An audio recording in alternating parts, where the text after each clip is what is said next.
You paid $320 for a hobby-grade RC truck that says ready to run right there on the box. Brought it home and found out you cannot actually run it. No battery, no charger, nothing to plug in. So here are the 5 ways RC cars rob beginners blind, and the 5 that are honestly worth every dollar. And the difference is almost never the number printed on the price tag.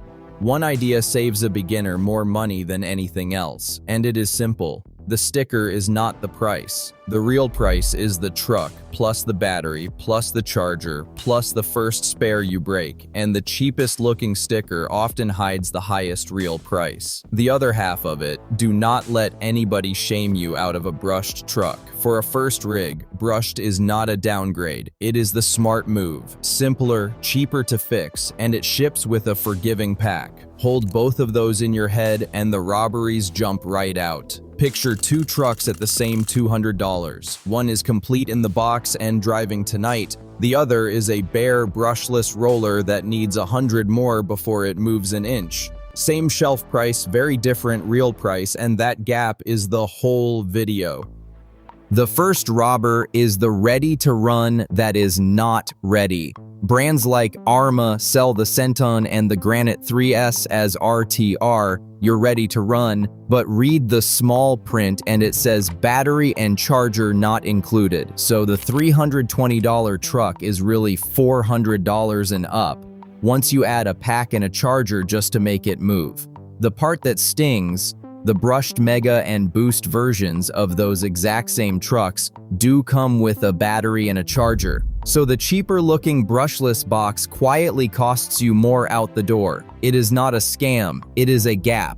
And the fix is one habit. Look for the words battery and charger included before you ever hit buy. Run the math before the cheaper box fools you. A decent 2S or 3S pack is $40 to $60 and a real charger is another $30 or more, so that $100 gap is not optional. It is the price of making the truck move at all. The next one robs you with a number that is not even real. Robber 2, the spec sheet that lies. A cheap car or a bargain pack brags a big milliamp hour figure and a giant C rating, and both are mostly fiction. Somebody bench tested a pack stamped 1500 milliamp hours and it held about 1080. In the budget aisle, packs deliver maybe 35 to 50% of the C rating on the label, so a cheap 100C pack behaves like an honest 50. They get those big numbers by testing at a crawl, not under real load. And a faked high-capacity pack is usually lighter in your hand than a real one because the cells inside are smaller than the sticker swears they are. The number is marketing, not a measurement. You paid for milliamp hours that were never in the cells. Buy your capacity from a brand that actually gets tested, not from the biggest sticker on the shelf. The next robber is the one that feels like a reward right up until the first corner. Robber 3 feels like a treat and plays like a trap, the too fast first car. A 60 miles an hour basher looks incredible in the ad, so a brand new driver grabs it as a first rig and wrecks it on the maiden run. Speed you cannot control is not fun, it is a repair bill. The skill comes from learning around 10 to 15 miles an hour, slow enough that you can actually feel the steering and the brakes working. Buy the speed later, after your thumbs have earned it. A truck you can drive beats a truck you can only crash. There is a real mechanism under it too. A first-timer pins the throttle, the rear end breaks loose, the truck spins, and they learn panic instead of control. Start slower, learn to roll onto the power instead of stabbing it, and the speed feels easy when you finally add it. For a first truck, a 2S or 3S setup is plenty quick to learn on and still grin about. You do not need 60 miles an hour to have a blast in an empty parking lot. Quick one right in the middle here. Tell me down in the comments what your very first RC was in your honest all-in budget, and I will tell you straight whether it was a keeper or one of these robbers. Now the two that empty a wallet the quietest. Robber 4, the no-name with no parts behind it. The cheap truck looks identical to the real thing in the photo and it drives just fine for about a month. Then you strip a gear and the only spare on the planet is one third-party listing that may not exist next year. When that listing dries up, your truck is done with it. A real brand plays a different game. Strip a gear on a Traxxas, said Traxxas, and the fix is a little part number you punch into any hobby site, in stock and cheap, and still made years from now. The cheap one was never actually cheaper, it was rented. And you find that out at the worst possible time, mid-weekend, truck down, nothing on a shelf within 100 miles. With a real brand, that same break is a 2-day delivery, not a dead end. Half of these no-names are the same truck sold under a dozen different stickers, so even the reviews you trust might be praising a model that is already gone. Robber 5, the padded starter bundle.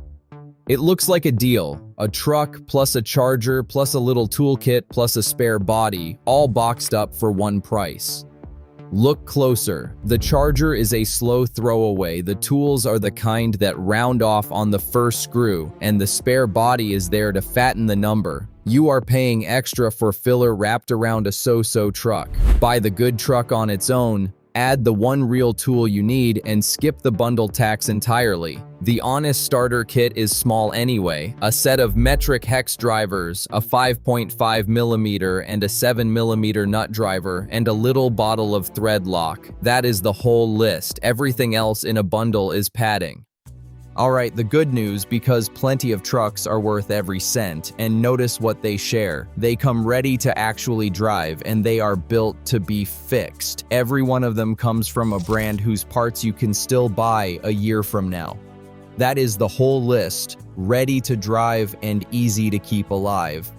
Start with the Traxxas / two-wheel drive, the brushed XL5, a 1/10 scale short course truck, around $200 to $230. Battery and charger in the box, over 35 miles per hour, and parts on every shelf in the country. You are driving the same day it lands on the porch.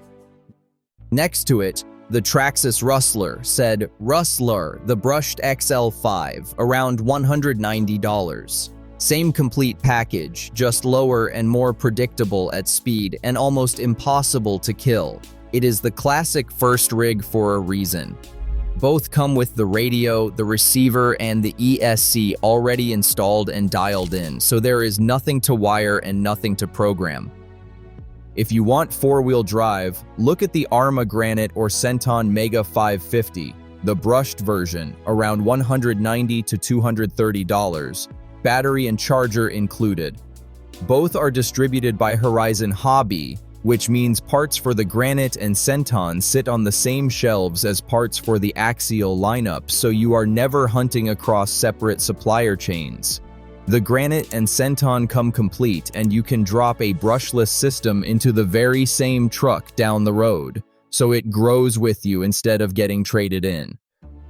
For something smaller, the Axial SCX24, a 1/24 scale rock crawler, is around $140 with the battery and charger in the box. It is a real hobby-grade crawler small enough to run around the living room floor, and it is the cheapest, honest door into the whole hobby.